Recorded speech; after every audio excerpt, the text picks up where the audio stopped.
Byline Times Live.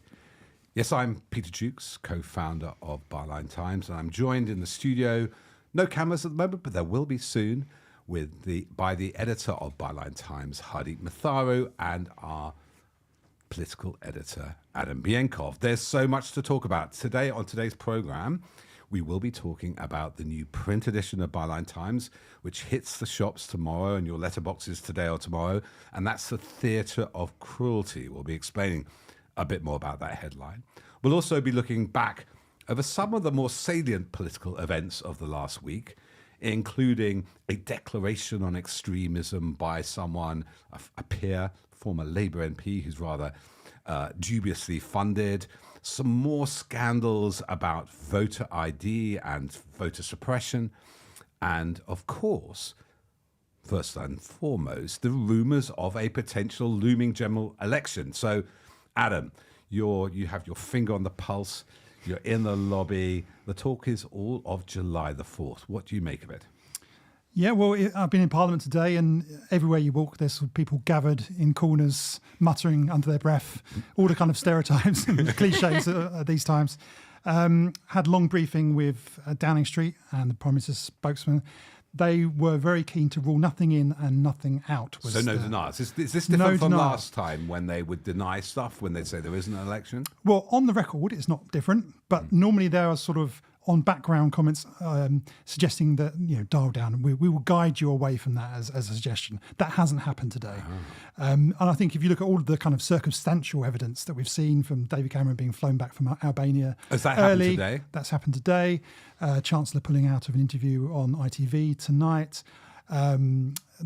The cabinet is meeting today. The Prime Minister is due to have a meeting with the King at 6 o'clock. Oh my goodness! So is that normal, or is this? That's normal, but Right. it's all coinciding on the same day.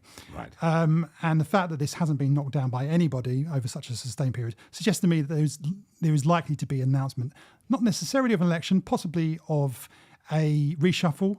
The Prime Minister's spokesman repeatedly refusing to say, as the Prime Minister has himself in the past, that Jeremy Hunt will remain as Chancellor at the next general election. So that's a possibility. But why would David Cameron fly back for that, unless he's maybe getting that role? But the general expectation in Westminster right now is that we're likely to get an announcement of a general election. And there's several reasons for that. I think for a long time now, the kind of conventional wisdom in Westminster has been that Rishi Sunak would be best off waiting for something to come along. Something good to come along. But the problem is that every time something has come along in recent months, it's been bad. Okay. And we had the announcement today of inflation coming back to normal levels. But the downside of that is it looks unlikely that we're going to see a significant rate cut from the Bank of England, which means unlikely to get significant tax cuts, which means why bother waiting around until a fiscal statement in the autumn, which probably isn't going to happen. So just to get that plan, that sort of plan A, as it were, we might now be in plan B, was to wait till the autumn statement, Yes. give away some goodies in the form of tax cut or NI cuts, and then go to an election. And you're just saying the economics of this, inflation is down, but not sufficiently to allow a rate cut? Yes, absolutely. And it's just looking... And there's other things that are on the horizon. So we've got the summer. In previous summers, the number of small boats crossing the English Channel have gone up significantly. That looks likely to happen again. And so of the 5 pledges that Sunak set out when he became Prime Minister, only one of them looks likely to have been met, which is on inflation, which, of course, doesn't have a great deal to do with him, but he can trumpet that. And that's happened today. And so why not call the election now when you can talk about that? Because you've hit your one pledge. You've hit your one pledge. Why wait around for all of your other pledges to go sour? That's the logic, I think, that most people are working under. But we're going to have to wait around. The Prime Minister is meeting with his cabinet round about now. And then we potentially should be hearing about an announcement after that, so possibly around 5. And then, of course, the Prime Minister is due to meet with the King. He has to tell the King first. The King gets well, to know. he'd have to go and ask permission from the King, yes. What the King says no. No, they never say no. So I think, this... If we're not getting an election, then it's the worst expectation management we've ever seen from, admittedly, quite a terrible comms operation in Downing Street during Rishi Sunak's tenure. Because you get the accusations that happened with Gordon Brown in 2007. He took over the leadership of the Labour Party from Tony Blair, became Prime Minister, had an immediate surge in popularity, and then lots of rumours of him going to the polls in 2007, I think it was, or 2007, yeah. 7. and then obviously backed off and lost or didn't win the next election. So that the bottling it. And he was labelled a bottler by the Conservatives. The Sun had a famous sort of front cover when they called George Gordon Brown a squatter in Downing Street. Yes. And I imagine you'd have similar headlines were Sunak to dodge this now. So all of this kind of adds up. Even from the right-wing press, who are kind of maybe even your Possibly. lobby correspondents are getting Possibly. a bit I mean, there bored. has been a slight shift towards Labour among some of the right-wing press, particularly the Murdoch papers, the Times in particular. They haven't yet backed the Labour Party. The Times came kind of close in the recent local elections. The Sun are kind of sitting on the fence. But I think, yes, I think we're likely to get... we're definitely going to get some kind of announcement, I think, in the next couple of hours. What it is, we don't yet know. Just to let you know, listeners and watchers, though there's only a tile here at the moment, there will be cameras. We'll now, if this election phase, Hardeep, we'll be doing regular broadcasts of the campaign. So slightly outside Westminster, Hardeep, but obviously our editor knows in depth the policies, what's been going on with the mood of the country, what's been going on with the services, all kinds of things. What do you make of this moment? Are you relieved? I think that it's inevitable, really. Everything Adam says is absolutely the case. I also think, recent weeks, things seem to have been coming to somewhat of a standstill in terms of policy. You both know we have this running joke in all of our weekly news meetings where I turn to Adam and I say, is anything going on in Westminster this week? There's not much that's been happening. Quite a few sort of announcements that we'll come on to about sort of domestic extremism, which to me just seem quite extreme, as if, the most sort of outlandish policy ideas are just being put out there before time is up. So clearing the decks. Almost. Clearing the decks. I also think the defection from Natalie Elphicke from the Conservative Party. Obviously, it caused a lot of publicity for Keir Starmer, but I do think some of it negative. The prospect, some of it negative, but there's just the notion that a hard right MP would be crossing the floor to Labour was striking. And then we had Rishi Sunak sort of doing the rounds of, daytime television. He was on Loose Women in recent days, for example, on ITV.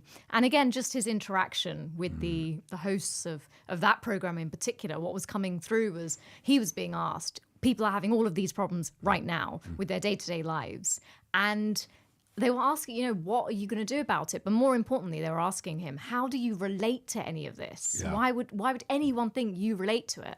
And he just didn't really have any answers. So you think he's partly detached? I think Sunak as an individual knows his limitations. And I think that they are even greater than the limitations people used to say about David Cameron, for example. Sunak can't relate to people. He can't connect to them. There's nothing he can offer factually in terms of how their lives will get better day to day and what he's doing about it. And I think there is a notion that it is time, because it's only potentially going to get worse. Nothing is going to come along that's going to be beneficial. So we have a report, I think it was in Politico, but about Sue Gray, who was senior civil servant, is now chief of staff for Starmer. Is there are looming crises. Council bankruptcies, Thames Water going under. We have more immigration likely. We have a crisis in education, which somewhat averted, apparently. He hasn't gone for this visa scheme for students under Cameron's recommendation. So that do you think that's the logic? Things can only get bitter, i.e. that you can't actually go this is the best it's going to get. If they delay, there's just more chance of more scandal, more outrage, more people crossing the floor, and this is as good as it gets. Is that your sense? Yes, I believe so. And I think just worth saying, The Guardian are now reporting sources suggesting that he will be calling a general election for 4th of July. Wow. Several sources, government sources. So American Independence Day. Which is American Independence Day. And of course, Rishi Sunak, that's very interesting about him, but he could well go off to America with his green card and his millions, many from his very talented Maybe wife. That's his last sort of, joke with himself. Well, July the 4th, because it'll be America. His Independence Day. Although he has said he's going to stay on. Oh yes, he as hasn't an MP, stepped down. But Cameron stayed on. He may not be there much longer. So why we shouldn't really do That's what retrospectives. Sunak's thinking. My Independence Day. But he must have known he was always a caretaker. Prime Minister. I mean, the trust thing, Johnson was bad enough, was so disastrous, meltdown on the markets, pension funds not paying, gilts falling apart, that he and Hunt came to rescue thing and hope they might claw a bit back. I think that's fair. And I think to be fair to him, it's hard to think of another Prime Minister who's had a worse start to their premiership. I mean, he's made a big play of that, saying he's had this terrible inheritance. Of course, it's worth saying that he's inherited from himself, because he was the Chancellor for a long period, albeit he didn't have any connection with Liz Truss's premiership. But yeah, so it's always going to be a difficult ask. But it's worth saying that his 5 pledges he announced when he first entered Downing Street, this kind of conventional wisdom was that they were all going to be incredibly easy for him to meet. And actually, he's failed to meet all of them, aside from this pledge on inflation, which again has very little to do with the Prime Minister. It's to do with sort of global oil prices and the rest of it. And the Bank of England, yeah. Yes. He also talked a lot about trust and integrity, didn't he, when he came to office, obviously after the Partygate scandal and all of that. I mean, that not only has it not really cut through with the public, I don't think anyone thinks he symbolises that either. Well, I think that was his best chance, was to kind of make a break, particularly from the Boris Johnson era, and actually follow through on that commitment. And the problem is that the first thing he did as Prime Minister was appoint someone in Suella Braverman, who had literally been sacked days before. He also later appointed David Cameron, who was the centre of a lobbying scandal, lobbying ministers, his former colleagues in government. And on a whole series of these scandals, he hasn't always been entirely straight. I think his record on honesty is not as bad as Boris Johnson's, but obviously that's not saying a huge deal at this point. No, I mean, if he's papering over the cracks, feels quite paper thin. It might be worth looking at some of the events this week in terms of extremism, because he does. You would think at a moment like that, after Boris Johnson is trust, let's go back towards the centre. Let's show competence, trust, not having parties all the time, not crashing the economy, not being mates with Steve Bannon. And that's how he kind of, in a slightly awkward way, likes to present himself, isn't it? But time and time again, we see quite hard right policies. Let's talk first about Lord Wolney. Used to be John Woodcock. John Woodcock was a Labour MP who, is that right? Was he an MP or just? He was, yes, Labour. He was. It's left the party in some disgrace. So I'm not saying anything to fact. He was amid an investigation into his behaviour. He quit, saying that he didn't trust the investigation into him, and he then went on to be ennobled by Boris Johnson, among some other former. Boris Johnson. It's a very good precedent to get ennobled by Boris Johnson, that you've done something probably, not ideal. And he did actually form a cartel, a consortium, interestingly enough, with a guy called Robbie Gibb, who is one of the chairs of the BBC, and William Shawcross, Lord Shawcross, who was Murdoch's biographer, big in the Henry Jackson Society reviewing Prevent, which took over, though we don't know the funding for it, the Jewish Chronicle. So it was interesting. He apparently has worked for groups. We can look in detail on Byline Times. Josiah Mortimer, our chief reporter, and you, Adam, have written about it. Ozzy had quite connections to fossil fuel interests. And defence interests as well. And defence. So suddenly has interest with the Israeli government, defence and fossil fuels. And what did this Lord Wolney announce this week? Well, he's been working on these proposals of anti-protest powers, essentially. Against environmentalists and protesters. And his report specifically singles out that protests have been targeting the energy industry and the defence industry, both of which he has close connection to. But this was not highlighted. This was not stated in the report that he has these connections. He also singles out lots of groups, suggesting they are extreme and extremists, including Momentum, the sort of Labour Jeremy Corbyn supporting group. And the report was released under sort of technical parliamentary procedure, which means that it's protected from allegations of slander and libel, so he can say what he likes about these groups. But it wasn't actually launched in Parliament. It was launched as It wasn't launched in Parliament, no. It was Labour so far, they haven't seemed particularly keen on it. The Labour spokesperson today is sort of pouring cold water and saying they believe that current laws need to be improved, but they don't see the case for sort of further extensions of it. But it was interesting that it was the event that was launched at was chaired by Peter Mandelson, who is an advisor to Keir Starmer, and there has been a sort of thread of more authoritarian tendencies within the Labour Party, particularly New Labour years under Peter Mandelson.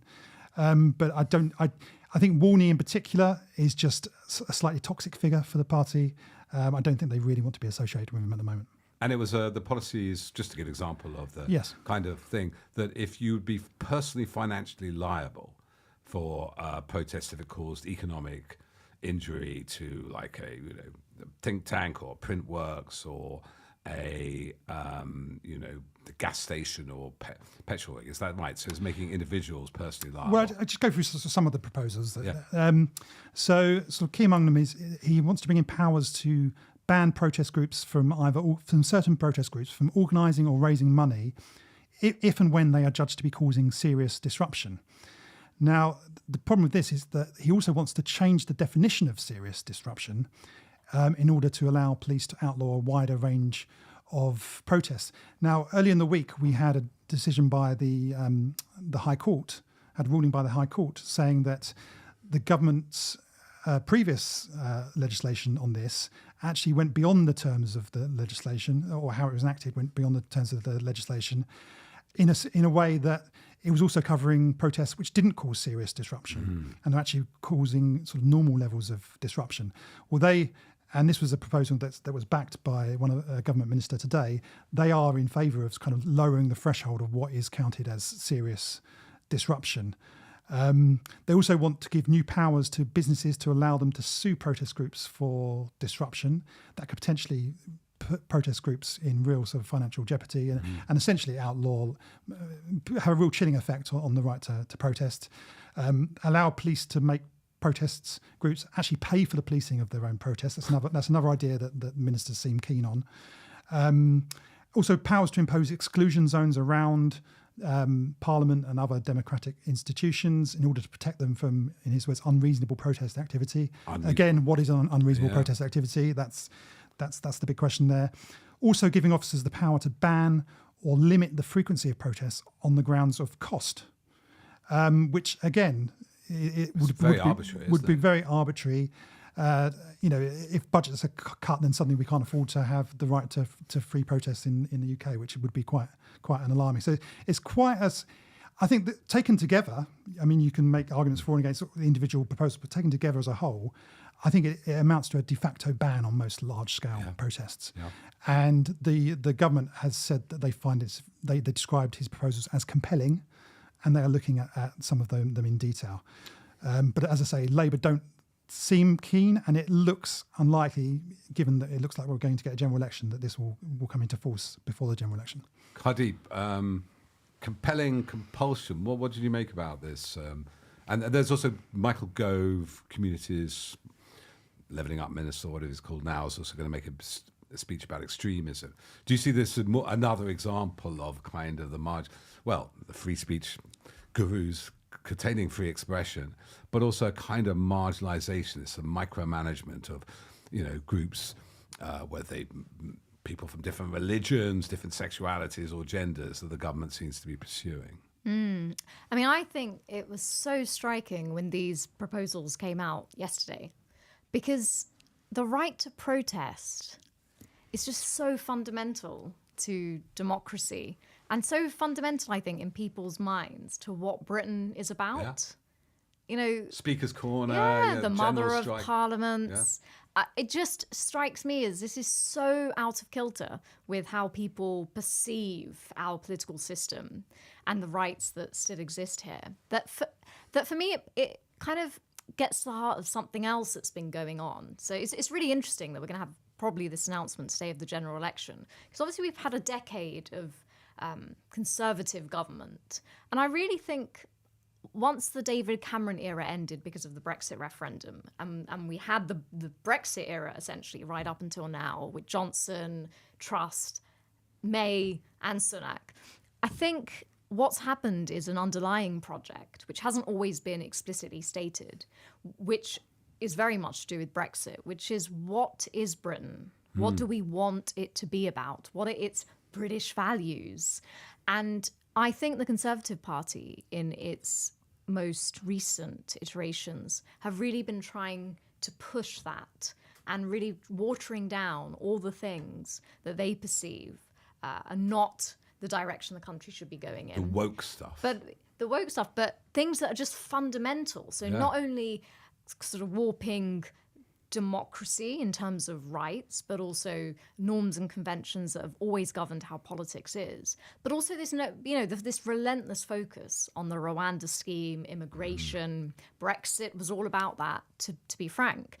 And this notion that we are not that country that people are just going to come to and exploit. Again, that exceptionalism of where Great Britain, we will be on our own and stand on our own. These are fundamental things. This notion of our sort of diversity and us as the country that's always been there for others to come to, as well as democracy and our rights. I mean, that's not just about what's happening in terms of protest. We've seen all kinds of attacks on the judiciary, lefty lawyers, civil servants. Lanyards. Well, exactly. And then again, and then we have all the war on woke with all of that, all those cultural war fronts. So that's for very me, interesting. it's like the underlying project when we look at the election that's now going to come up, when we look back on this era, the thing that worries me most is not even all these developments that have happened, which at each point have caused problems. But I think there's something about the underlying fabric that the Conservatives have been trying to change, and that they've been trying to change it as they have changed as a party. And it would be really interesting to see whether that is overwhelmingly rejected at the ballot box, and whether the government that comes after this one will try to get back is not the right term, but sort of revitalize what we were always known for as a country. But I think that'll be particularly interesting to do. Now we've had Brexit, so there have been real changes, but what is going to happen? And I think at this moment in time, people themselves feel like, what have we become under these politicians? Yeah, I mean, I would agree with that. And I think this general election is potentially a sort of test of what politics is really about. I think there was a time in the past when politicians saw it as their main job as at least appearing to want to solve the great problems and challenges of the age, whether it's sort of Attlee and the sort of creation of the welfare state and the NHS, or sort of the white heat of the Wilson years, or even Thatcher, I think, to an extent, with sort of home ownership and entrepreneurialism.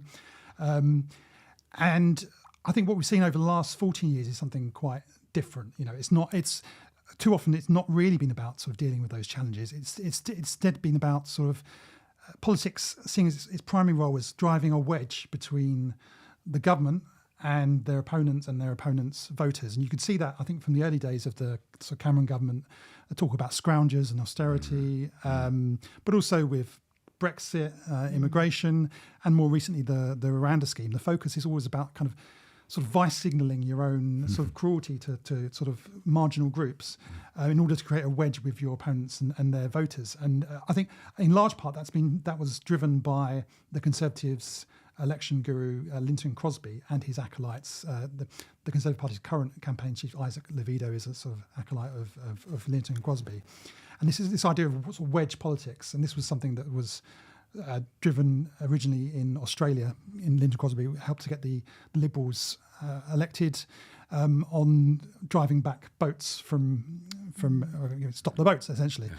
And so you're sort of constantly looking for targets to be cruel to in an attempt to drive this wedge between your opponents. The problem is sometimes that can work. And I think it did work to a certain extent in 2019 with Brexit. And it worked first time in Australia, but not the second time. But sometimes, quite often, it doesn't work. So it didn't work when the Michael Howard campaign, which was also run by the Crosby operation, the Are You Thinking What We're Thinking campaign, that completely failed. It didn't work in London in 2016 when Crosby ran, or his team ran the Zach Goldsmith campaign and tried to sort of drive a wedge, sort of paint Sadiq Khan as sort of this anti-Muslim campaign against him. Didn't work this election. And it didn't work in the local elections. So prior to the local elections, we saw sort of these multiple attempts, the Prime Minister making interventions, attacking the sick, saying there should be welfare cuts to sick and disabled. We had this law coming in to sort of target homeless people for smelling, all these kind of like sort of wedge issues. And none of it worked. The Conservative Party had their worst ever result in the local elections for 40 years. And I think that's what we're coming to this general election is, okay, local election, it didn't work, But the Conservative Party have taken a lot of money. They've taken millions of pounds from people like Frank Hester. Who said that Diane Abbott should be shot, that he should be apologised. And we saw the sort of campaign they tried to run in London and other parts of the country. That was on a small scale. What we're going to see over, if this general election is called, which looks like it's going to be, we're going to see that on a much bigger scale, and a lot more voters are going to be paying attention. And I think this is going to be a test, is does that kind of politics still work after 14 years of a Conservative government, when people are still suffering despite inflation falling, cost of living is still massively up what it was a few years ago. Does that still work? Are people still interested in that kind of politics? I suspect the answer is no, but it's something we're definitely going to find out over the coming months. So this, I think it's very interesting what you're saying. And Hardeep, going back to that image of the country we want to be, and we'll get on, because we have more detail on that when we talk about our print edition coming to the shops tomorrow, Theatre of Cruelty. But just particularly on this identity thing, I mean, we're all either children here, like half Londoners are, we're all either children or grandchildren of migrants to this country. And that always, throughout my youth, despite Enoch Powell, was a kind of key part of our identity. We also were, as Hardeep says, famed for protests. We didn't have a police state. Refugees came here, asylum seekers, came here specifically because they're seen a place of free speech and tolerance. And the other thing we're supposed to be the world exceptionalist leaders on, I think Iceland was first, is the world's first parliament. So I just want to, before we go back to the whole edition and any other news you have on the election, Adam, is just look at this other story that came this week. Now, there is a great video. I think you hadn't joined us by this point, foolishly of you, where Adam challenges on a news conference with Boris Johnson during COVID, is down a camera, him on the voter ID legislation, which came in 2020, I think. We were leading on that too, but Adam was unfortunately hadn't found us yet. We found him since then. And anyway, Boris Johnson says, no, it's ridiculous, poppycock or something. He says nonsense. Complete nonsense. Complete nonsense with voter suppression. We, thanks to a brilliant project, mainly led by Chief Reporter Josiah Mortimer, have in the last 6 months been doing a vote watch for exactly these kind of things, like data gathering, misrepresentation, advertising, and voter suppression. Now, what happened this week, because I think 6 months ago, former minister, left under Rishi Sunak, Jacob Rees-Mogg, had said, yes, they gerrymandered. And most of the other press have ignored it for about a year, maybe 2 years. I don't think we're alone in saying this. We've been pushing this voter ID as a form of suppression, especially where it's brought in, older people get easy ID, students don't. What was the revelation this week, thanks to somebody sitting on a train with the MP Johnny Mercer? Yes, well, I think Jacob Rees-Mogg's comment, I think it was around about this time last year, actually, was that this was a failed attempt at gerrymandering and that it would backfire on the party. Well, it did backfire in a sense that, people like Boris Johnson sort of turned up at the polling station without his ID. Another Conservative MP was also turned away. But lots of other people were caught up in it as well, as Josiah has reported, including people who'd simply grown a beard since their photo ID. How dare they? Yeah. But throughout this time, despite Jacob Rees-Mogg's comments, the government have stuck to this line that no, this is not about voter suppression.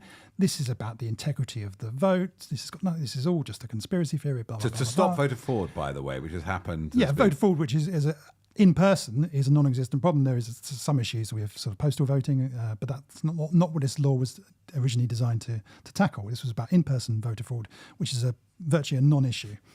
No, this is all about integrity and cutting down on fraud. Right up until this week, when we now discover that actually the Veterans Minister, Johnny Mercer, there was a leaked memo. I mean, we call it leaked memo. Actually, it was him writing it on his laptop on a train, and somebody's with a camera phone sort of clicking pictures. Is quite extraordinary. And this memo suggests that he had been pushing for veterans to be able to use their veteran IDs in order to vote. This was something that we'd already reported on. We spoke to a veteran who had been turned away from the polling station, not being able to vote. So this is a real problem. And he had apparently privately been pushing for this to go ahead. But he revealed that this had been blocked by Number 10 and those around Rishi Sunak because they feared it would quote, open the floodgates to other groups and in particular students being able to use their forms of ID And therefore voting. in order to vote. Perish the thought that students should be allowed to vote. They of course. can't vote, can they? What on earth is they thinking? So yes, I think this combined with the Jacob Rees-Mogg comment completely gives the game away. But of course, even now, this has received very little coverage. And at a sort of lobby briefing today, when this issue came up, most of the questions were about Johnny Mercer not wearing socks on the Really? train, rather than the sort of substance of the issue, journalists? which is this is actually an attempt at voter suppression, quite clearly. Yes. So other journalists were interested on him not wearing socks and not the fact that... They're treating it as a joke, and even the Times coverage, who the Times sort of broke this story, buried didn't in the focus. It was No. buried in the story. They focused on his criticisms of Sunak, which fair enough. But this is also, I would suggest, a bigger story. Oh, it's a You know, huge a minister being unhappy with the Prime Minister is a fairly normal thing. Privately unhappy. This is a revelation of attempted voter suppression.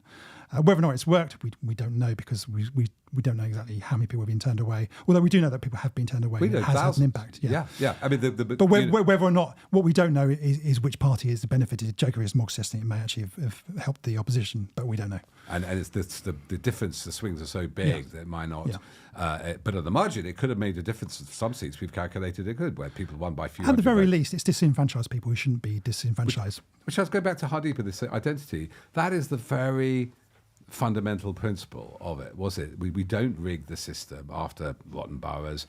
It's, the increasing suffrage, one person, one vote, women get 100 years ago, the vote too, no property rights.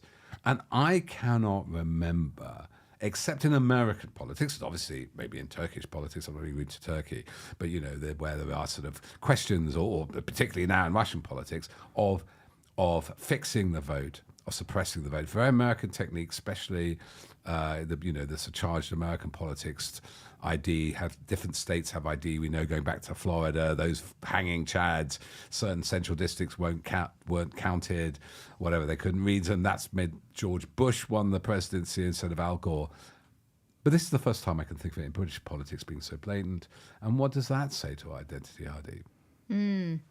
I mean, it was always interesting when it was introduced, as Adam says, because the justification given for it was to crack down on voter fraud. And I think there are only, in the last general election, 5 instances of people even being pursued for that. I think it was one conviction in And 2019. one conviction, yeah. So 5 And so investigations, it's one not conviction. really a problem at all that was necessary. I do think, again, it points to this sort of extreme move of the Conservatives in recent years in terms of taking politics more to the extreme. Yeah. I think the American influence is also relevant. But I do think it comes down to this, is a very important point Adam just made, that story was published in the Times in the last 24 hours. And today at the lobby briefing, members of the press were joking about it. I think this is the key thing. Yeah. If you introduce something where there's no real justification, it really is quite sort of a tactic to potentially suppress votes in your Well, favour. they're admitting to it. Let's be clear. That floodgates. Obviously. But I think admitting to now it. we know. Yeah. But at the time, why would a government think it could pass such legislation? Because it's fully aware that there isn't going to be any scrutiny of it in the Said media. by Adam.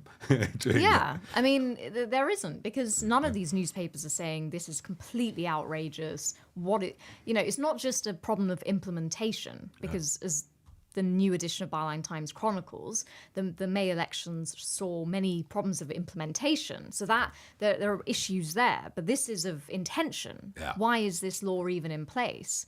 And that is because when you don't have a check on power, when none of the newspapers are going to follow up and say, well, why have the Conservatives brought this in? Then they'll just do it. And it's extraordinary that it is still happening literally to this day. But that's there's a culture of impunity, which you've also written about, Peter, in this edition. Yeah, which is the problem. it's now online, and we have I did just before coming out Adam in a moment, but wrote about how the phone hacking trial, how Rebecca Brooks being found not guilty, that has led to sort of a decade of deceit and impunity and cover up. And then I pointed out the vote leave. There you had Sunday Times Murdoch columnist Michael Gove pictured next to the other vote leave, the Telegraph columnist and former Spectator editor Boris Johnson. Sorry, what were you going to say, Adam? Yeah, and I just on the voter ID, I think it's completely true. I completely agree with what Hardeep's saying. And the net effect of that lack of scrutiny is we're probably now stuck with this law. I put it to Keir Starmer's spokesman today about what Labour's proposals would be. And I think, welcome that they did reply that they would be looking at expanding the list of accepted voter IDs, including, which I think is a sort of new development, saying that they would look at non-photo forms of ID as well, which would be very welcome and definitely a big improvement on what we've got at the moment. But they're not saying they're going to scrap it altogether, because once these things are sort of put in and there's not a huge pushback against it, which there certainly has not been a huge pushback against it from the press, from the sort of established press, then it's very hard to wind these things back, and for even for an opposition party to come back, unless they take a principled position, which I think they should, to scrap it. It sort of goes right down the list of priorities for an incoming Labour government. Reversing things rather than, and also people like power. So, for example, these extremism measure, you have Peter Mandelson, who you pointed out, along with Blunkett and Blair, was kind of authoritarian element in New Labour. Once people have the powers, they don't like to give them up. And Labour was always very keen on the sort of ID card policy. Yeah. I think the issue is, does this actually make the problem better or not? Clearly, is making the situation much worse. It's not, as a principle, in terms of using a vote, using an ID or not. That's not really the point. The point is, what is the purpose of this legislation, which it seems to be to suppress the vote. And has it worked? Has it made things better or worse? It's clearly made things worse. It's interesting because, Adam, you said about wedge politics and how politics has shifted from being about actually trying to improve people's lives in practical ways to these sort of culture wars and divisions being created in society that work in the favour of political parties and the people in them. And I think we've seen that same shift happening, mirrored in the media, because the newspapers, they would rather report on, obviously today they're going to report on the general election announcement that we're expecting. But generally, as Adam says, they'd rather report on Johnny Mercer disagreeing with Rishi Sunak. Or not wearing socks. Than they would on the nuts and bolts of what's happening with democracy. And there is a notion that, voter ID, of course there'll be problems with implementation of it. It'll affect a minority of people generally. Who's going to be interested in reading stories about sort of incidences of what exactly has happened, marriage certificates having been presented, people growing beards, veteran IDs. The papers make a sort of judgment, I think, that let's not focus on that. And that mirroring of, what is journalism for, mirrors what is politics about. And both of these things have gone hand in hand. And I would say that merger, as Brian Cathcart, who has led our analysis on the media, he calls it a merger between the political media class. And you see it again here. It's just, voter ID, and Adam's right. Now it's in place. It'd be more effort to take it away and justify that. And it's already started to be implemented now. So can I ask you both? I mean, it is obviously an element. Our newspapers are predominantly owned by rich white billionaires who non-domiciled overseas for tax purposes, predominantly right-wing, though there are left-wing or centre-left newspapers. So just taking the politics side, is it because it's easier? It's easier to make jokes about so-so shoes. It's easier to follow Boris Johnson rather than do the digging we have to do, get people at the polls, whether it's from PPE, those contracts, all the way to this Vote Watch we're doing, which there is a crowdfunder if you want to support us on Byline Times. The quick fixes are easier, but the deep things, we had the infected blood scandal, right? Suddenly everybody notices. The post office scandal. Suddenly, there's a great moment that they notice when all the work's been done. I think part of it is a structural problem that we've seen in the media over the past decade, which is a lot of money has gone out of the printed media. There's been a big reduction in specialist reporters. And so the sort of role of a trade union reporter, I think, has pretty much died out. And so all of the resources have gone into a sort of small number of political reporters based inside Westminster. And what you tend to get, therefore, is a kind of herding and a kind of trivialisation of politics and a focus always on the horse race rather than the substance. And I think we saw that we saw that really strongly, I think, in the 2015 general election, when all of the talk was about the polls being really close, and are we going to have a coalition government, and will Miliband be in the pocket of Alex Salmond, and all this kind of stuff, and completely missing. Well, number one, it didn't turn out to be that particularly close, but also missing the actual substance of what that election was about. And there was virtually no discussion of this referendum that was in the Conservative Party manifesto for a referendum on the UK's membership of the EU, which went on to dominate the next kind of decade of politics in the UK. That's extraordinary. Yes, and it was completely missed. It was all about coalitions, which never really had much prospect of happening. And they're still going about it. I won't name because I want to pick on individuals, but there is a BBC political correspondent with the Sunday Show still going on about this Edstone. Like, this was the big moment because there was some sort of slight PR disaster. It's kind of treating politics as sport, know. Yeah. And this is this team, and this is this team. Who's up in the league? Who's down in the league? What's the, rather than the actual substance, which I think is, and I think the public don't appreciate that, and I think that's why there's been a decline in trust in journalism, and why people are turning away from most newspapers and not buying them anymore. I also think if those newspapers who reported on this Johnny Mercer leaked memo, so if it was really about the public interest, then they would be investigating what has gone on. Is this a kind of statement of pure attempts of voter suppression? How is it going to impact people? Is the Electoral Commission doing anything? If this was really, if their job was really about safeguarding the public interest, then that's the approach they would be taking to this. But it's not. I mean, that's why this relationship between the press and journalism is very important. And it comes at the cost of the public interest, I think. You can't get, in my mind, a better expression of public interest in the right to vote. And not exactly. And the fact that most people skipped over, we don't want students to vote, presumably, because as the polls show, most young people have not appreciated the Conservative government. But that could be laughed away and ignored because, believe you me, if it was Corbyn's government and they were trying to get rid of the votes of people over 65, there would be an absolute torrent of this. It would be the end of the world. Well, we saw this recently, and it's in this print edition with Natalie Elphick's defection. Yeah. Didn't we, Adam? With how that was covered by newspapers like the Daily Mail. Do you want to talk a little bit about that? Because with again, as soon as she defected to the Labour Party, there were all these stories about how she had potentially, allegedly tried to pervert the course of justice with regards to her former husband, who had been found guilty of sexual assault of women. And suddenly, because she had defected to Labour, this was now on the front page of the Daily Mail. 4 years old. Yes, This story had been going around for some years and received relatively little coverage at the time, right up until the point that she became a Conservative MP, where suddenly, a Labour MP, stopped being a Conservative MP, became a Labour MP, and it was splashed all over the Daily Mail because, it's politics as sport.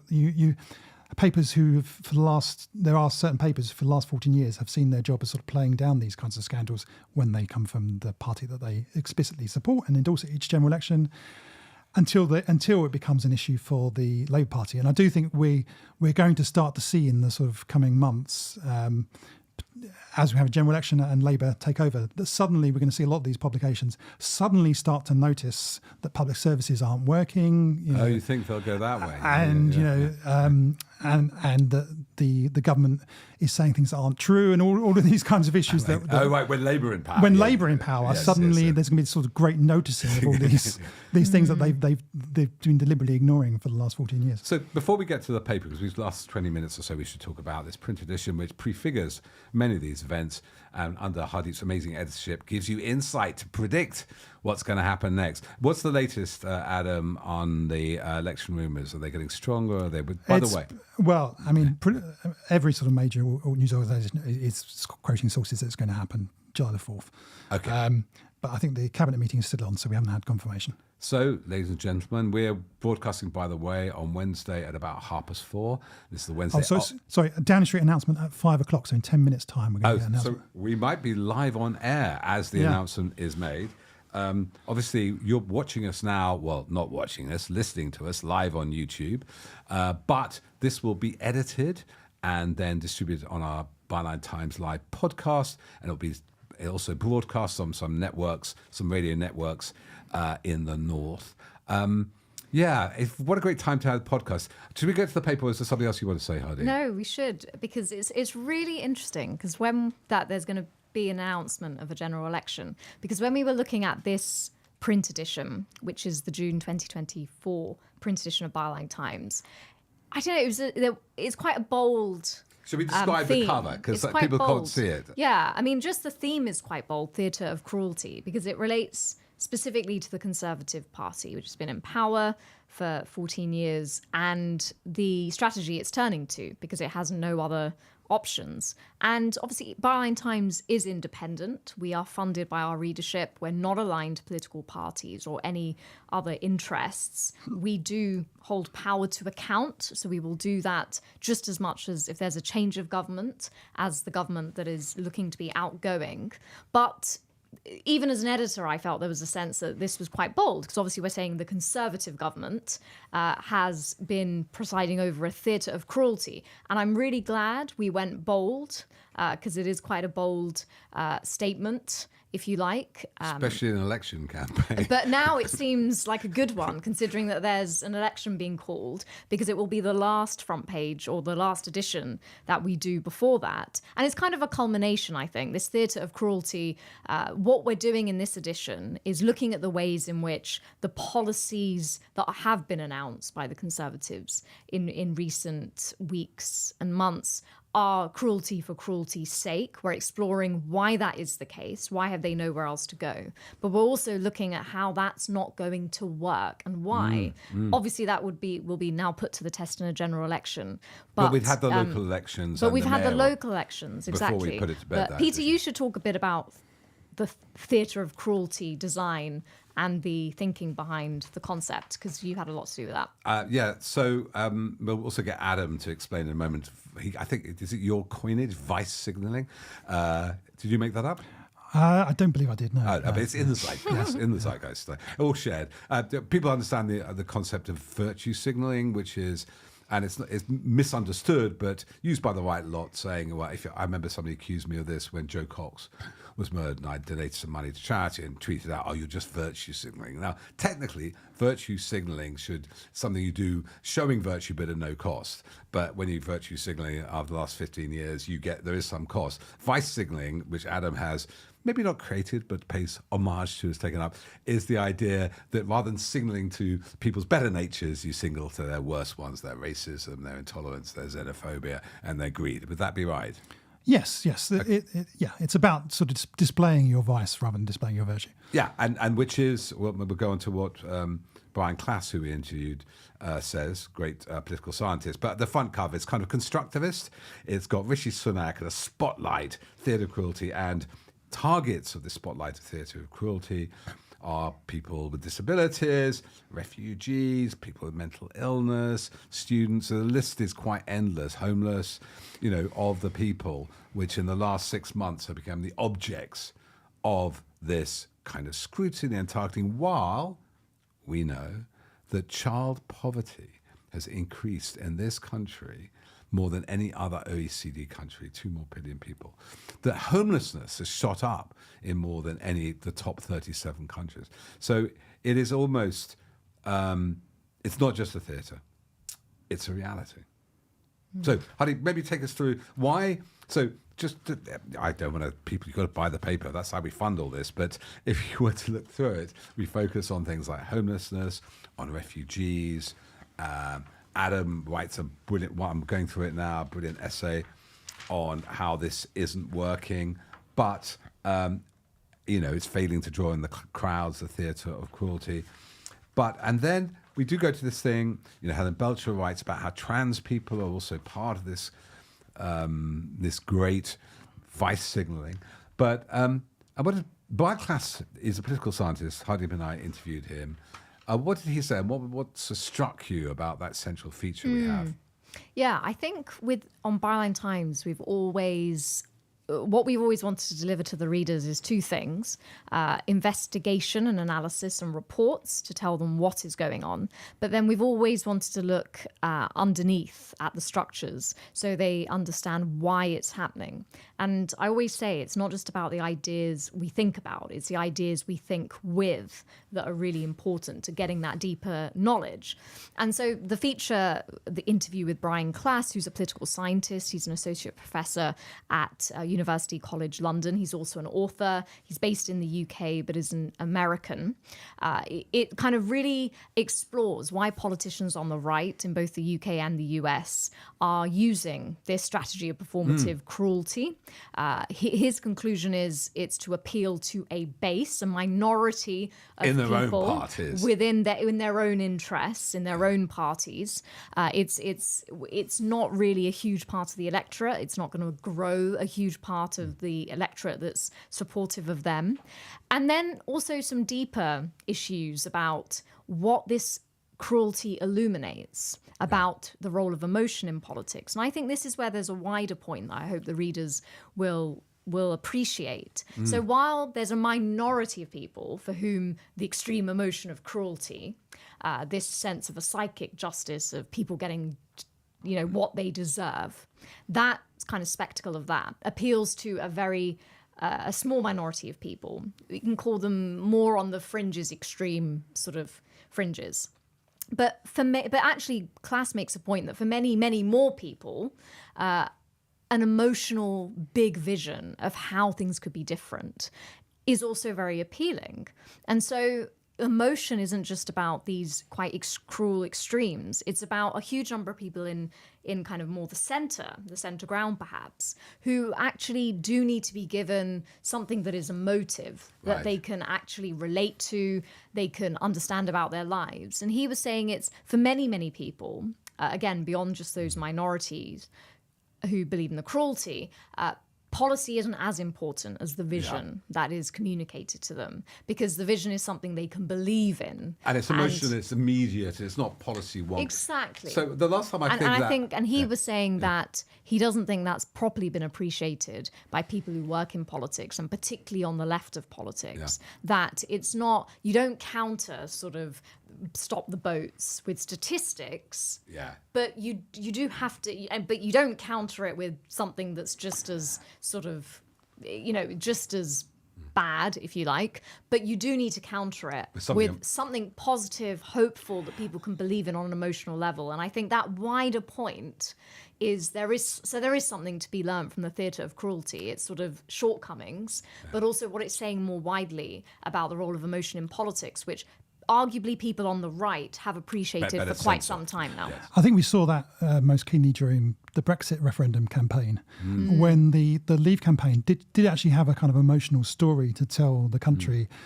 Some of the emotion was about fear, so it was about sort of millions of Turks coming over. But some of it was a positive emotions of taking back control, sort of going out into the world, restoring sort of Britain's greatness of sort of previous decades and centuries. And the Remain campaign didn't have that story. They didn't try and tell the story about Britain's role in Europe and how it all stood together, that kind of emotional case. They never really made that argument. I think that was the fault of David Cameron and George Osborne and the wider Remain campaign. They relied instead on sort of talking about the economy and statistics, and that's why I think the Remain campaign ultimately lost. The problem the government has got at the moment is they're trying to make a similar emotional messages about sort of stop the boats, an invasion on our southern coast, as extremism, as Suella Braverman termed it. But there are other emotional stories that can be told at the moment, and that includes the 14 years of low growth, low wages, stop the sewage, going through COVID, people experiencing mental health, people experiencing hardship, people become homelessness massively going up. And the government, the sort of emotional story that's been told about the government is that they don't appreciate that. They don't see that, and they're targeting the groups who have already been hit really badly over that period. And I think that's a big part of the reason why this kind of theatre of cruelty hasn't worked for the government over recent months. You've interviewed John Curtis, the great pollster, veteran pollster, and he says, people don't like free riders at certain moments, and especially when they think services are well staffed and everybody's doing well. But when they're suffering, they have more empathy. I suppose I'll ask both of you before we get on to election announcements, which should be very soon. I've just been texted to say, shall I tell you what I've been texted by quite a well-known source? So this is from let's say a relative of quite a well-known politician. 4th of July, recess will be cancelled and Parliament dissolved on the 30th of May. But we were talking about these vice signalling. The last time I can remember a positive image, right, of these three-word phrases, which is sort of what you're saying, Hardeep, an emotional image which is accessible, embodies something without all the policy wonkery and statistics, is of course, yes, we can. Yes, we can. Yes, yes. That we had a little Obama. bit of that. Marvelous. 2008, that's the Obama campaign, of course. We became president for 2 terms. Before then, probably 10 years beforehand, there wasn't really the three-word phrases only came about. I think they all nicked them from Obama in the noughties. But before then, there was Tony Blair, education, education, education. That's 3 words, I suppose. Or things can only get better, which isn't 3 words. But we haven't, have we, from Starmer yet? There hasn't been time, there hasn't been the will. All we know is what we don't like. We just hope he won't be as bad. There isn't, and maybe Labour have got it in the bag. There are interesting things in their manifesto which are yet to be revealed. I bet they're rapidly uncovering, and hints of positive things, speeches about culture. But we need that's, if you're talking that emotional language, Hardeep, do you see any signs of Labour having the positive language, the theatre of hope? Yeah, I think that they will need to accelerate on that. But I agree with what Adam is saying. I think just by showing a bit of empathy and a recognition that people have really been struggling, and that's, again, not a minority of people, that is quite widespread now in society, and putting them at the centre of an election campaign, I think that will go a long way in itself to stirring people's emotions. I then do think, though, on top of that, we ideally should see something which is a bigger vision for Britain. I mean, a lot has happened under the Conservatives' watch in the past 14 years. Brexit, the pandemic, our global role has changed, the economy. Internally, I think so much has happened that Labour needs to be able to present, well, this is our assessment of where we are now and where we could go in the future. And some of that could be a nod to taking the best of the past with us, but also being open to a future in which we can keep evolving, even as we now live with Brexit and all that. And I think that the public will want to see that. I don't think it will be enough just to say, we understand everyone's suffering. Ideally, it would give a positive vision as well. I think that would stand Keir Starmer in the best stead going into power, that actually it's not just, oh, well, we didn't want the Conservatives anymore. They've got to come up with something. And I think, I have a feeling we will hear more about that. Adam, the word was used around Obama and around Blair was aspirational. Do you have any hints, as Hardeep's suggesting, there's anything yet aspirational? There was other 1-word, 3-word phrase, I forget, which was quite effective. We maybe just briefly talk about this because Brian Class said this was what made Britain a little bit exceptional. The 3-word phrase I'm thinking of is clap for carers. And what Brian Class said, and he's American, who now married an English woman, lives in the countryside, is that Britain is on its knees, it's breaking apart economically, but its social cohesion is pretty good. And he says he feels the reverse in America. So do you see any signs of Starmer finding that aspirational message? Or if he doesn't, could you give him one? Well, not yet. I mean, I just sort of pick on one thing Hardeep said, which is about empathy, showing empathy. I think that is really important after what we've all experienced over the last 14 years. I think looking back at another previous general election campaign, which we haven't talked about yet, which is the 2017 general election, which we went into with the Conservatives Theresa May having a big lead, and she threw that away over the course of the campaign. And one of the key moments during that campaign was during an election debate, where she was asked by a nurse about pay in the NHS. And she said something akin to, "Oh, there's no magic money tree." Oh, right. And I think that really backfired, and that was something that came up a lot in with voters and in focus groups at the time. That lack of empathy. And there was a magic money tree when she had gone and COVID contracts came. Yeah. So billions went out. And I think Sunak also struggles with that empathy. You rarely see him really kind of empathising with voters. In fact, you rarely see him with voters full stop. He's very bad at that. In a way, I think that other leaders have been much better. Even Boris Johnson, I think, was much better at that. But in terms of Labour's vision, we've seen very little at the moment. And actually, one of the interesting things about this general election campaign is that Keir Starmer's ratings are actually historically very poor for an opposition leader going into a general election. What they're counting on is that Sunak's are much worse.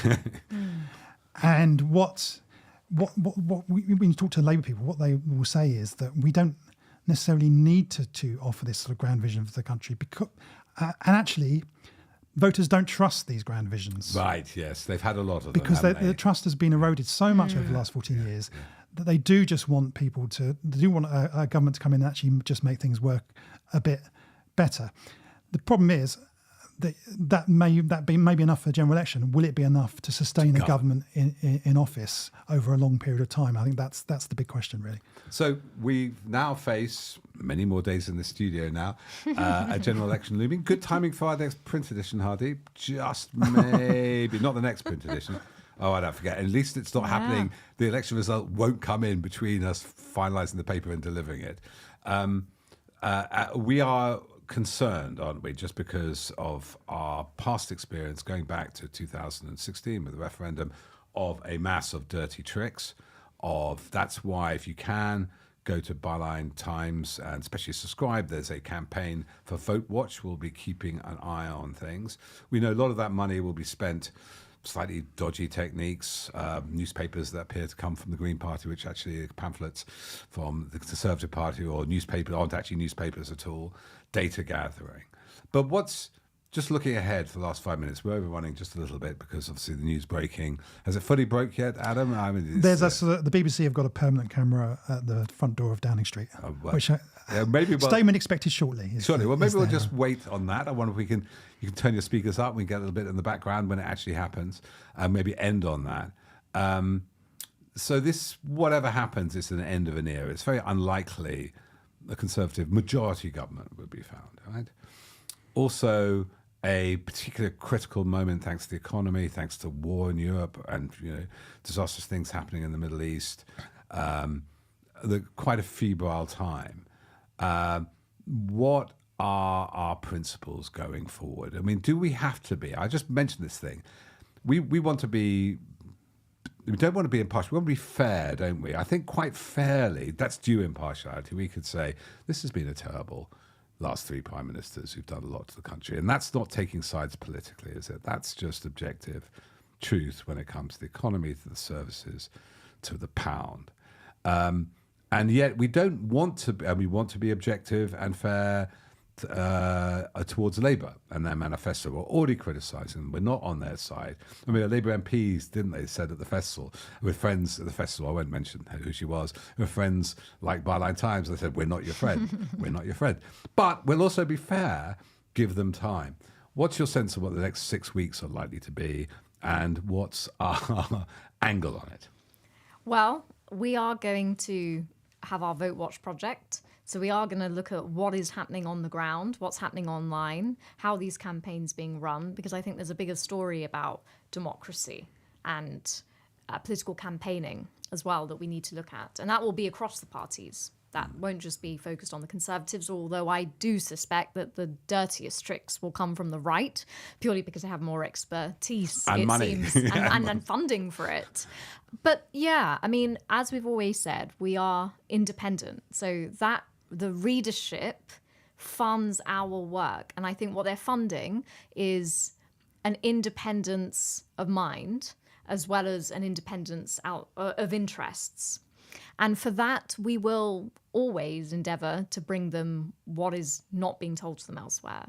But also, giving them the information that they can come up with their with their own thoughts about things. I mean, I think it is fair to say after 14 years, our country is in a bad way. That has happened under the Conservatives' watch. There's also an argument to be made that the Conservative Party we see today is not the Conservative Party that many millions of people who have voted for it for years would even recognise. So that is a story in itself. That's a nuance in itself. The Labour Party, it's been through quite a bit since the New Labour years. What is it? What is its sort of identity now? I mean, we'll be unpicking all of this. But yeah, we have to be fair. We can't make false equivalents.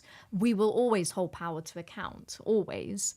And it'll be interesting to see past the election campaign how that plays out. But it'll be very interesting times for us, I think. And, I look forward to it. It'll be really interesting. So, Adam, just to close on you, Hardeep mentioned we'd like to inform people. We like to provide an informed electorate.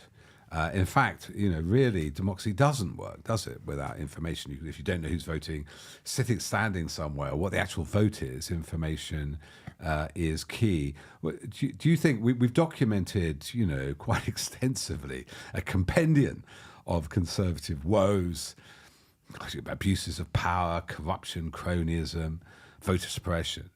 We know very little about what Labour's policies is going to be. Is that going to be the big revelation, the Labour manifesto, and what that actually means and what they intend to do? I think we know very little by design. I think there's been a deliberate sort of attempt by the Labour Party to strip back what their agenda is at the general election. Keir Starmer has been criticised heavily for dropping a lot of his pledges that he made when he became Labour leader. Their argument would be that we actually need to strip them back. I mean, we need to get down to the sort of core objectives. Labour last week, Keir Starmer brought out his sort of pledge card in a sort of Tony Blair style pledge card with six one more than Sunak. They were pretty generic pledges, to be honest. Be nice, govern well. Can you remember any of them? Can I remember any of them? Border security was one. Oh, really? Housing had been dropped from previous lists. 6,000 more teachers. Yeah, I mean, okay. I think you can tell sort of how significant a pledge is by if you reverse it and try and say the opposite. Would anyone actually say that? And nobody would say the opposite of any of those pledges. I don't think we're going to learn a lot during the campaign in terms of policy. I think that will be stripped back. I think we will learn a lot about the two parties, how they react, because I do think it's going to be an incredibly dirty general election campaign. We saw during the local elections what happened, the creation of these sort of fake Facebook groups, smears about the politicians going around on closed WhatsApp groups. I think will be a big part of this general election. And how the parties react to that and the kind of campaign that they ran. In the local elections, the Conservatives ran an incredibly dirty and pessimistic campaign. Right. London is falling apart, knife crime, it's full of Islamists. It was all... I think Labour will try and rise above that. Right. But we'll see. We'll see what impact that has and how much voters are still listening to the Conservative Party, because I think the big message from local elections is that no matter what the Conservatives do and say, the voters just aren't listening anymore. And I think just on... Finally, one of the most interesting stories for us will be how Labour navigates the media. Yes. So, indeed. and how our press reports on this election campaign. It's going to be very, very interesting. And I do feel Byline Times is perhaps the only place readers and listeners will be able to find some really thorough analysis of that. It is a big problem, the crisis in British journalism. For 5 years, we've made it our central core mission to help expose that. And we must look ahead to see if there are any ways of that being alleviated, or if Labour is going to play the game, as they say, in order to not just win, but continue in power. So, there are many great media organisations, many thousands of great journalists in this country. Nearly all have a blind spot, don't they? Like The Guardian could not cover the fact it took COVID bungs or these subsidies from the government. We have an issue with Global, a big media player in the radio space, but it's very difficult to get anybody to cover them because they employ everybody. So yes, I think you can be pretty guaranteed there are very few places we won't go in investigating things for our readers and on this occasion, our listeners. but it's going to be an exciting time. Any sign from number 10, or is the lectern still moving? They're sort of fiddling with the microphone out on the lectern. I don't think we can wait around for fiddling. It's going to be a little while. It's going to be fiddling. You'll see that everywhere. Oh, the door's opening. Oh, he's coming out now. He's coming out. Perfect timing. Here he is, Hannah. Here he is. He's here. In the last 5 years, our country has fought through the most challenging times since the Second World War. As I stand here as your Prime Minister, I can't help but reflect that my first proper introduction to you was just over 4 years ago. I stood behind one of the podiums, upstairs in the building behind me. I told you that we faced a generation-defining moment, and that we as a society would not be judged by some government action, but by the small acts of kindness that we showed one another. You met that challenge, and then some, and I have never been prouder to be British. And when I introduced the furlough scheme, I did so not because I saw a country simply in need of desperate help, albeit we were, but because I saw a country whose future hung in the balance. I could be bold and trust in the tens of millions of you at home that you would rise to the moment, or I could accept the inevitable millions of job losses and pick up the pieces. In truth, it was no choice at all. I have never and will never leave the people of this country to face the darkest of days alone. And you know that because you've seen it. As I did then, I will forever do everything in my power to provide you with the strongest possible protection I can. That is my promise to you. Because for so many of us, it's easy to forget the scale of what we've been through.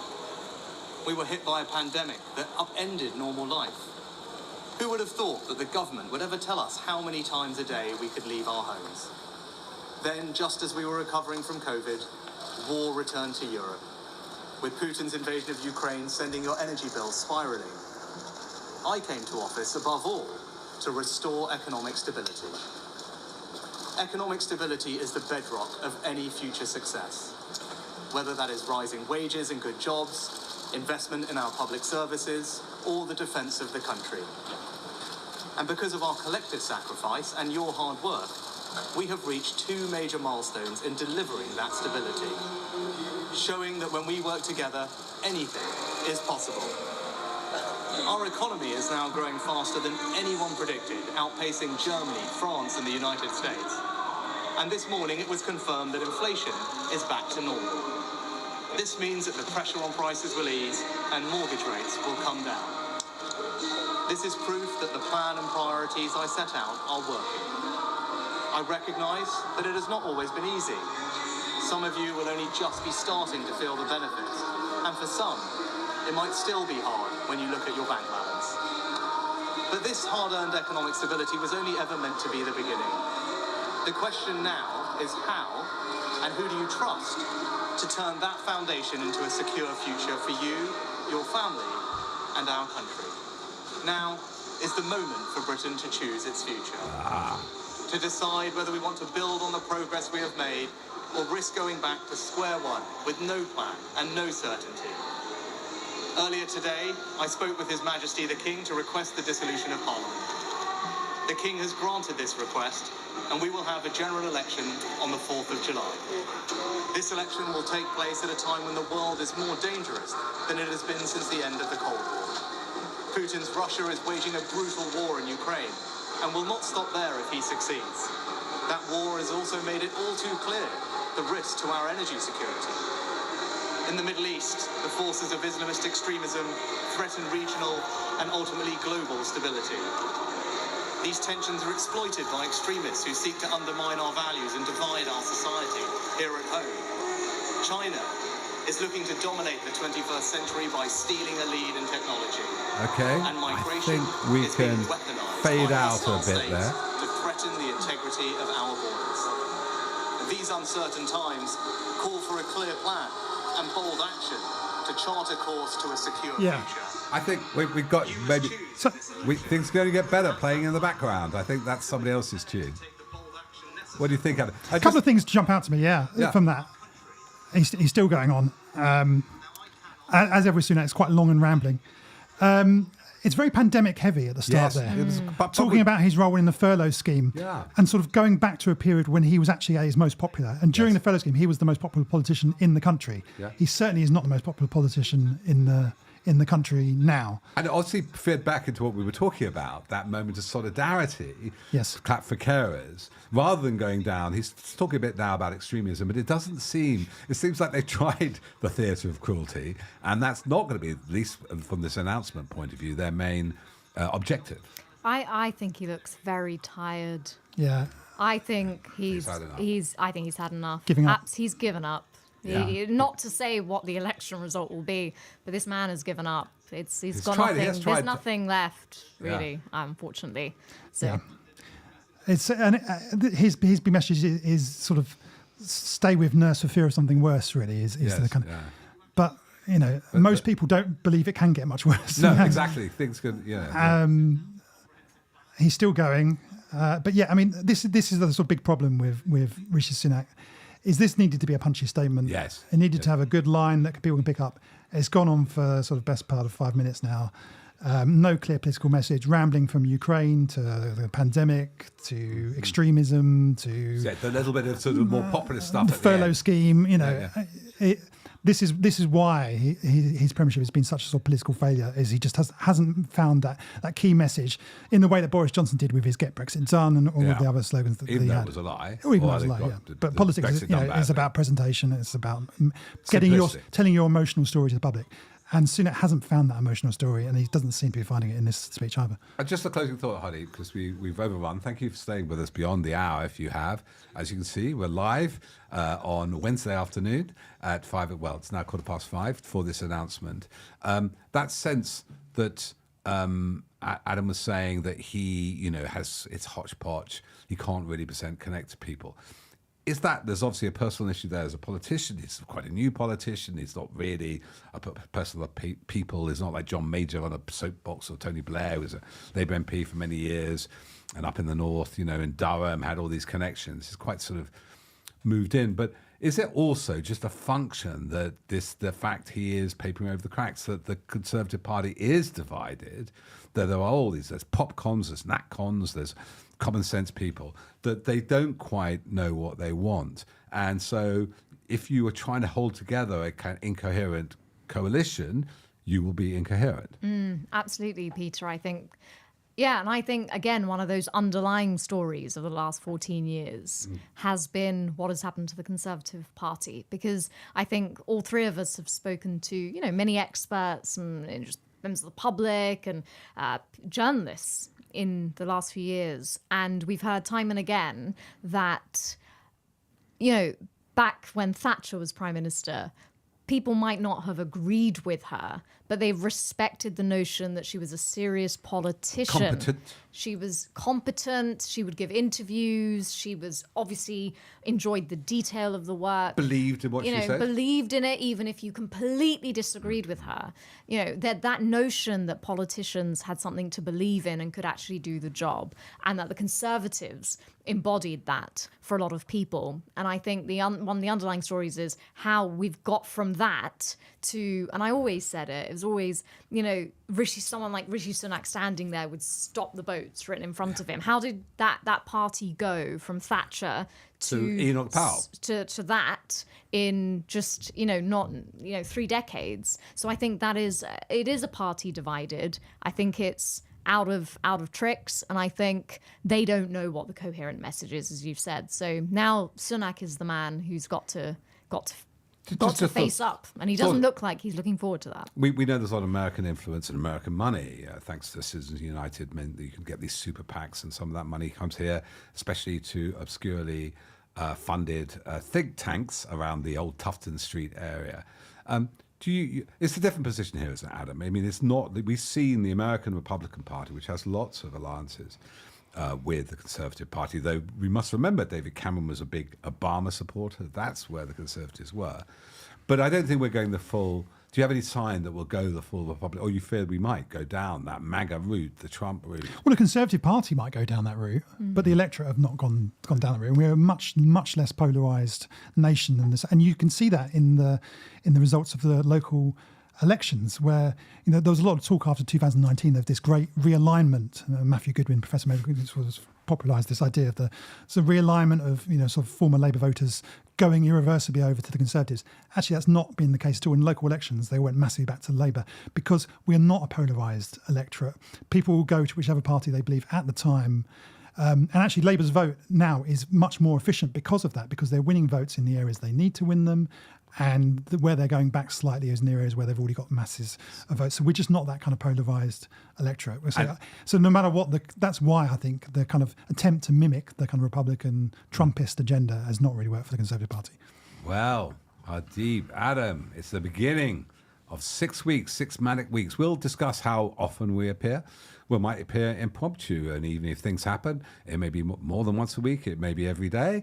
It won't be more than once a day. We have other things to do. But meanwhile, thanks for listening to this first election. Byline Times Live with Hardeep Matharu, editor of Byline Times, and our political editor, Adam Bienkov. Meanwhile, put on your safety belt. It's going to be a bumpy ride.